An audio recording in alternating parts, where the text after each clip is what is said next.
Hello, Metro Augusta. Hello, Georgia. And hello, wherever you are. This is Janice Allen Jackson welcoming you to the June 18th edition of Local Matters, a show designed to make you a more confident voter and a more engaged citizen. As always, our episode today is brought to you as a service of my consulting firm, and that is Janice Allen Jackson and Associates, where we provide services to local government and nonprofit organizations. If you would like to learn more about me or services provided through the firm, please go to our website, and that is janiceallenjackson.weebly.com. Of course, we ask you to subscribe to our YouTube channel and to follow us on Facebook and Instagram. In both places, we are the Local Matters Podcast of Georgia. Thanks so much for joining us, and we certainly hope that you enjoy today's episode.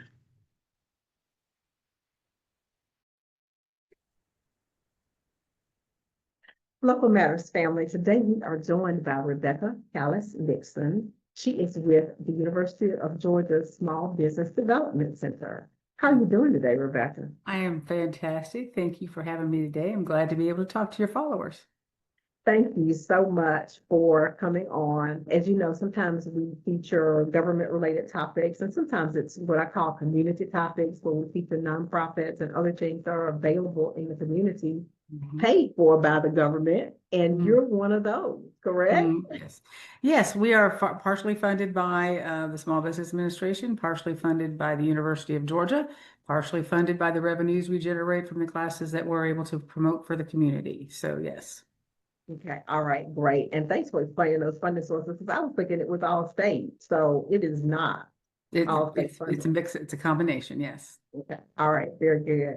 The Small Business Development Center has helped me personally, and that was the genesis for this conversation as I focus upon building my own business. Rebecca and her team there have been extremely helpful to me in terms of helping me think bigger, helping me change my mindset, helping me with technical issues. One of the things that I'm working on right now is a brand new website for my firm. And I got a proposal and I said, hey, Rebecca, can you help me look at this proposal? And she did that. She helped me ask the right questions to make sure I was getting what I was paying for when I do that. So I said, gosh, they do some great things over there that other people need to know about. So I am so glad that you're able to do this. And if you could just explain what the Small Business Development Center really is. Sure. So small business development centers in Georgia, well, they're all over the United States. Number one, each state has one.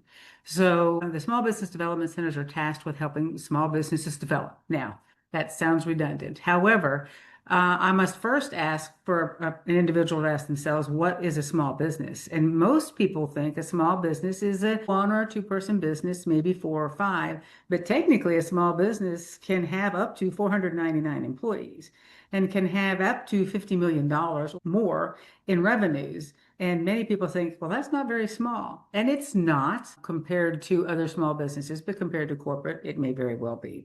So that being said, we are tasked with businesses that generally want to grow their revenues, have employees, have extra revenues to pay employees who inject money into the economy and therefore grow the economy. Very cyclical in being able to do that. So that is where we focus and find great benefit in helping a business look inwardly at their numbers, at their business, at their management style, at their supervision, at their HR, and see what is going to be able to catapult them forward or what might be holding them back. Oftentimes people will say, I've got a marketing issue, which is fantastic that they recognize there's something wrong with marketing, but it really may not even be a marketing issue. It may be a budgeting issue for the marketing or something like that. So there's all sorts of ways that we can help a business owner of 1 to 499 employees look at their business to make strategic benchmarks in order to grow. Thank you for that. And how long have the Small Business Development Centers been around? Well, in Georgia, it was established in 1977. So nearing 50 years. It's part of a land grant university funding from long ago, which UGA is a part of.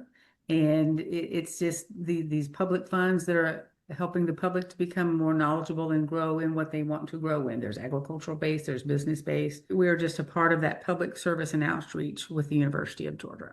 And your office here in the Augusta area, do you just serve Augusta, or are there other counties that fall under your service area? Yeah, that's a great question. So primarily our clients are in the Richmond County and Columbia County areas. However, we have 13 total counties in our area that surround Richmond and Columbia, all the way to Johnson County, to Burke County, Jefferson County, Washington, Wilkes County.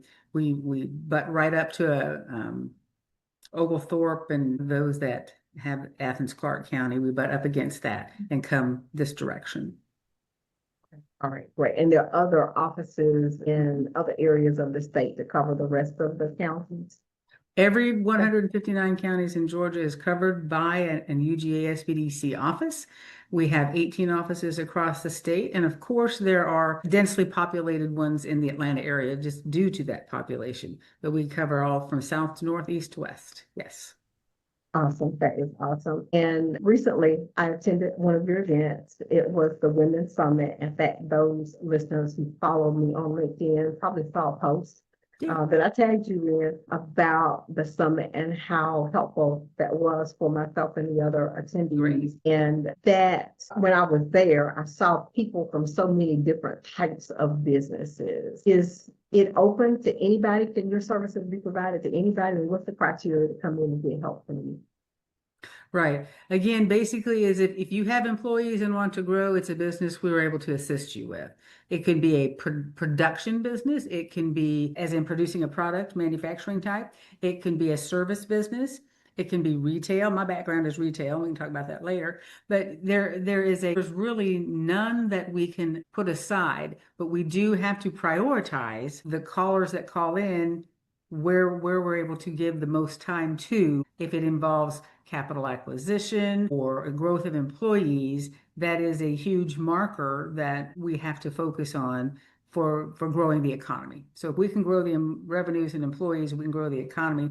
So that is where we like to focus a lot of our time. But I'm also very interested in helping those that are growing their own smaller businesses to be able to provide for themselves and their family in a different perspective for that.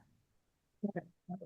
So basically, anybody who's operating a business and needs help can come in and talk to you all. That is awesome. Yes. So you all provide excellent advice. As I mentioned earlier, I think my question was about the website and marketing. The last time I had a conversation, I've had other conversations as well. And I thought to myself, this is such great information. What prepares Rebecca and her team to deliver all of this great business acumen? I mean, how did you get involved with this? How did this become the way that you now make a living? Well, that's a great question. And I was thinking about that because I thought that question might be asked. But so I guess this entrepreneurial spirit to a point started when I was 6. And when I was 6, I would go around my aunt's house, collect all of her items, and I would sell them back to her, for change out of the change. It wasn't quite the business model that was going to be effective for later. But then I went to college, ended up owning a business. My actual background is in training and education in math education. So I'm all about numbers, which led me to seek out this position after I retired from being a school administrator and math teacher in my career. And I knew that I wanted to be involved in some sort of economic development, whether it be the chamber or anything like that involves business, because I love it. In fact, I love retail, except I hate the hours, but that's just what goes with that. So as I came to this position, I was really interested in the marketing component, and I started as the program coordinator, which involves a lot of marketing, and I love all of that. And so when you were asking questions about marketing, that was in my wheelhouse. I'm all about that. But we take training and we see what other people do, and I see what I do and made mistakes doing. We learn from mistakes. We all do.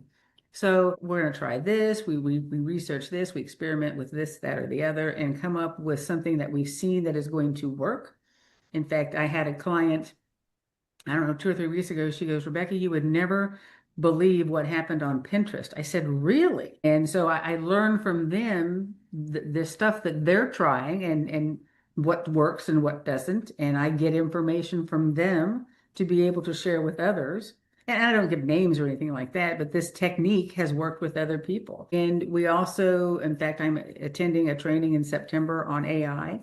AI University actually is what it's called. So we get training to be able to share with everybody else. And I'm a lifelong learner and I love sharing what I learn with other people. So to prepare us to be able to help you, it's training, but it's also collegiality with the 50 plus consultants we have across the state. And if I don't know the answer from my experiences or what I've heard locally, I can call someone from across the state if I need to and say, look, here's what's happening. What have you seen? And who should I go to if it's not you? It's a great organization to be a part of, and I love it. Okay. The power of networking. Yeah, that is absolutely. just wonderful. And sometimes people minimize that, or they think folks are just socializing, but no, really, you're building connections that can help you provide service. Now, tell me, you said you taught and you were a school administrator. What was that? Long ago in a land far away. My first career, I was a public school teacher and middle school administrator and elementary school administrator in Missouri for 25 years. And Okay. then I retired and moved out here to warmer weather, which was fantastic. And then we had an ice storm and an earthquake when I moved out here. So I said this never happened in Missouri, but so I moved out here and I was always involved in extension programming in Missouri. So I knew what extension programming and public service and outreach and the small business development centers did for me in my early career prior to even teaching in my business ownership. So I wanted to give back and be involved in it in that way because it's a valuable resource and I fully believe in it. Okay, awesome. And how long have you been doing this work now? I've been with the university since 2014, so 11 years. And you have been director of the Augusta office for how long? A month. A month.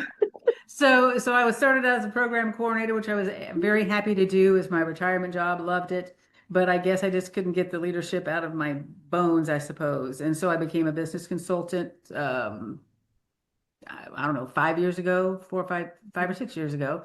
And then moved into the director role. Our director, Rick McMurtry, retired in the fall. And so we've been kind of transitioning in that. So officially a month, but it's been longer than that. Okay, welcome to your new job. Yeah, thank you. Thank you. Everybody says congratulations. I'm like, thank you, I think. Yep, you think. If you could explain, talk some about how we connected and the Women's Summit, which was a big event. There were how many people in the room that day? I can't remember. People in the room, probably about 40, 45 between in and out and speakers and everything like that. It was a very good event. It was the inaugural event for this area. They have done a similar program in different parts of the state, and that we were asked if we would want to take it on. It's nothing for the faint of heart to take on the organization of that. So we were going to take it on, and we had some great community partners. Via Cognitive Health worked with us to be able to host it there. What a beautiful facility they have. It was perfect for that. Yes, yes. And State Farm Insurance was part of being able to bring that to centers around the state. And then Ameris Bank locally was a sponsor for the program and the lunch and to talk about their support of women in business and their banking products. So I reached out as far as the organization of the programming for that day. I reached out to people that I knew were great leaders in business and were female. And I am a person that says, I don't care if you're male or female. I want you to be a good business owner. Let's just put that right out there. However, I was reminded that sometimes the conversations sound differently in a room full of males versus a room full of females. And sometimes when females gather, there's good information that is shared and received differently than if it were in a large group. So I'm all for that. I'm fine to do that. And I think in feedback from you, and from others. In fact, all of the reviews were rave for the conference and the summit. And they just wanted to be together with other women, sharing challenges, sharing victories, sharing desires for where they want to go with their business. And it turned out to be just a very inspirational and engaging day, I think. And I think other people as well. It was inspirational, and hopefully for me, it was productive. I actually met somebody that I hope to partner with in terms of doing business Excellent. very Networking is soon. huge. And I also got a chance to see folks that I used to see on a regular basis, like Connie Malier. She was one of our participants, one of our speakers that day. We got a chance to chat in the lunch lines. It was good to catch up with her. So yeah, it was a great day on a number of fronts. But I know you've got other events planned. So if you could tell us a little bit about some of the other things that you all have coming up, I think that would be helpful for our listeners. Sure. We try to listen to what clients are saying as far as what they think they need. And we also listen to our stakeholders, which would include lenders and attorneys and people that deal with small businesses. We listen to them to say, there's a lot of small businesses that need more information on whatever that happens to be. And this end of last year and this year rolled around to a class development called Profit Smarts. What's it technically called? How to use the financial statements. And I know when I was a business owner, my accountant would hand me these lovely cash flow balance sheets and income statements. And I went, these are great. Let's get on to business. And that was probably the worst thing I could have done. My business was fine, but I think how much better could it have been had I scrutinized and been able to manage by those statements, right? And in the age of QuickBooks now, those can be available to you at the press of a button. And if you know how to utilize those numbers, which is what is taught in this Profit Smarts class that's coming up on let's see what day is it? June 25th. It's a 3-hour workshop for $129. It is going to be at Enterprise Mill from 9 a.m. to noon. And we kicked it off with an inaugural class. I think it was back in February, and people left the class going, wow, I had no idea. And Eric Fricky is actually an instructor with that. And he has the capacity to be very analytical and very succinct in banking language, but he also now has that capacity to make it, instead of right here where anyone can receive it. You don't have to be a banker to understand that information and what it means to your business. He has hit it out of the park with that class. We're very proud of him for doing that. And so this is the third in that series of classes that we will complete before June 3rd. We hope to bring it back, but I highly recommend that we get people in that class because it is amazing what you can pick up just by reading a few numbers on these sheets that you have that you don't know what to do with anyway. Okay. And that help me. You said this is the third. Is it a series? It's not a series. I shouldn't have called Okay. it a series. I'm Okay. sorry. We had 3 that were going to all the same class. It was an inaugural class. We're doing a lot of inaugural stuff this year. It was an inaugural class, and so it's morphed just a little bit from the first to the second to the third, each time getting better because we're getting feedback from the people that are in the class that we would love to be able to do this. Okay, that's a great idea because we can think of it very tunnel visioned. And when someone else says, well, I'd like to know what this means, and we're like, well, that's a fabulous idea. I didn't even think about that because we were looking at a different perspective of it. So this last one, these 3, not a series, but these 3 were held, and this one's going to be the best one so far with that class. All the same topics, but just honed a little bit better. Awesome. All right. Thank you for that. And that sounds like a great class. If people want to get signed up, please let us know how they do that.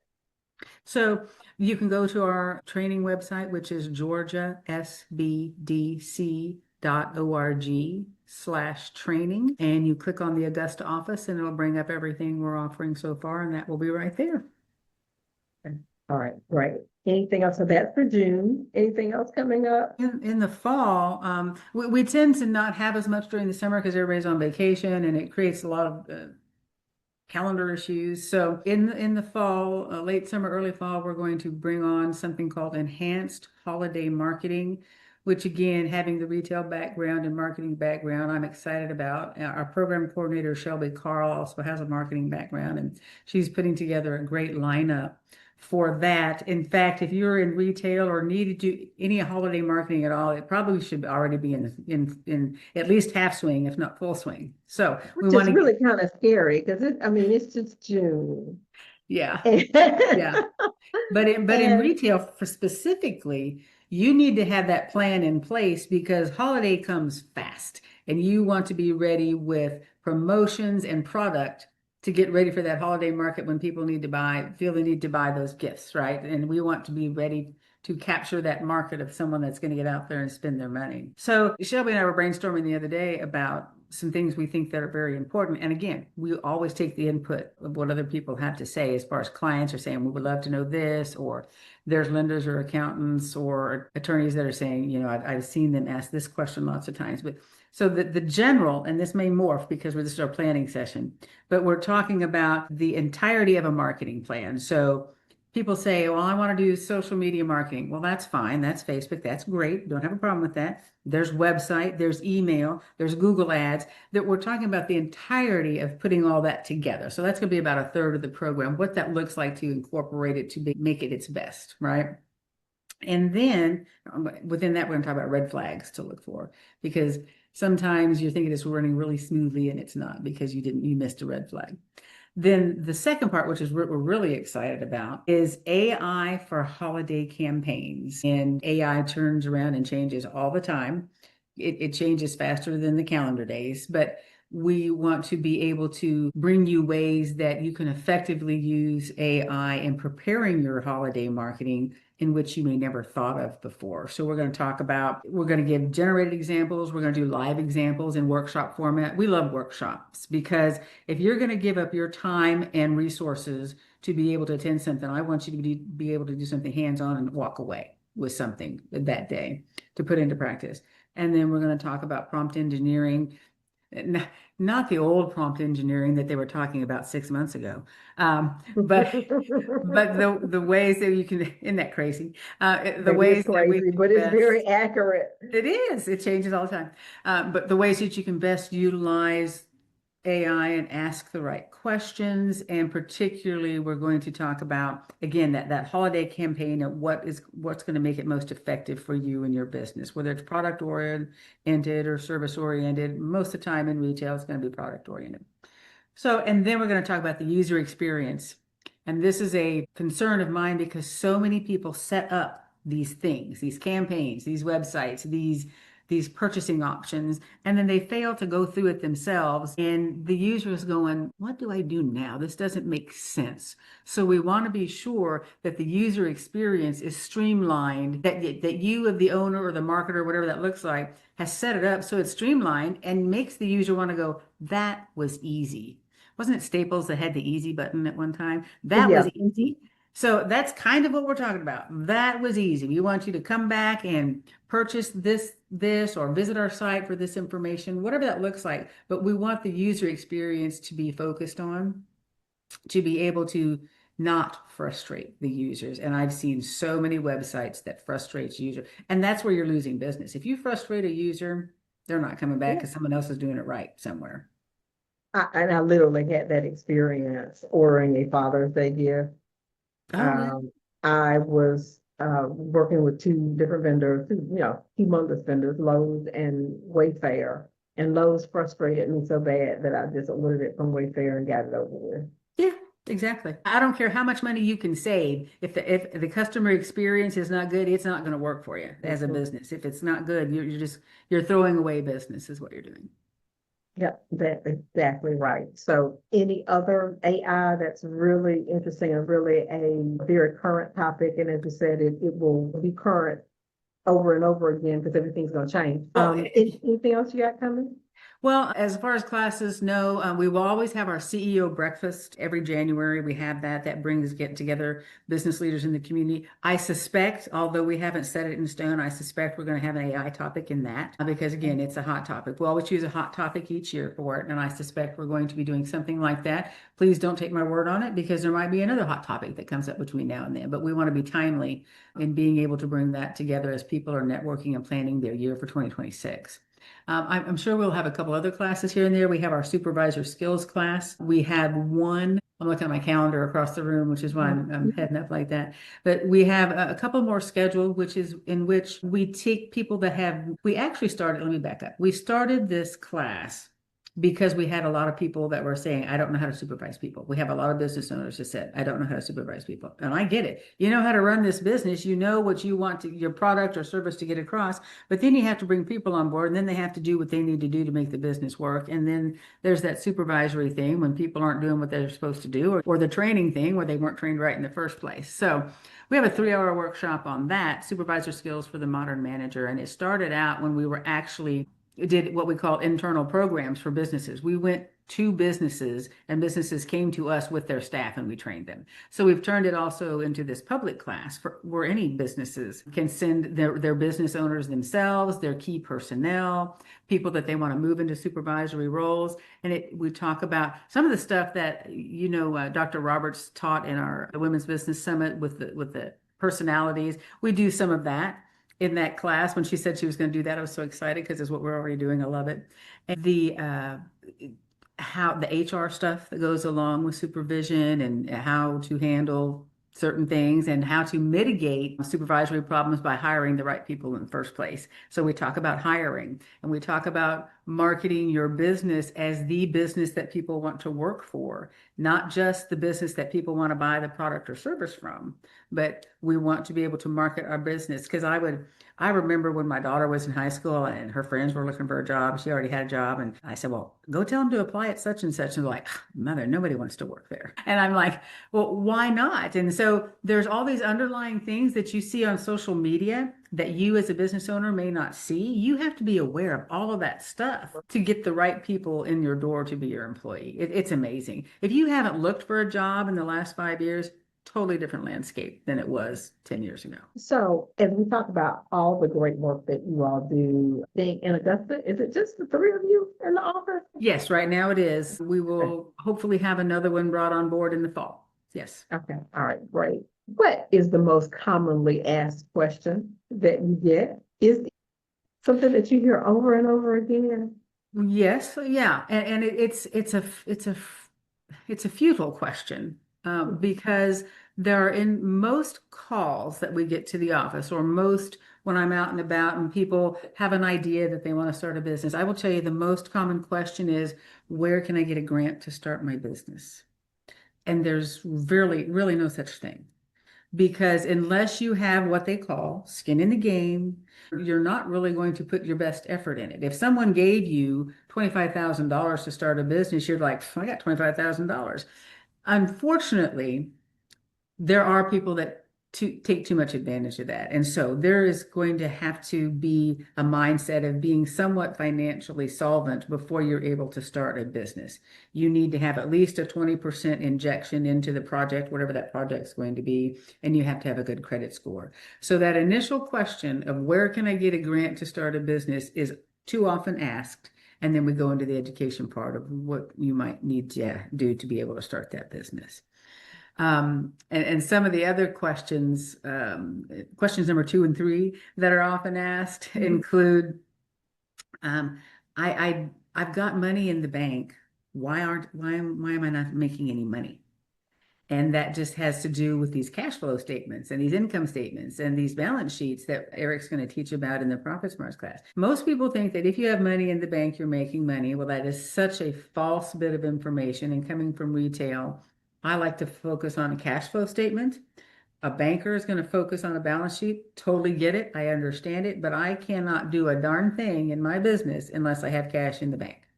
And at the end of the year, I want some of that cash to be profit, or really I just have a hobby. So we talk about the difference in that.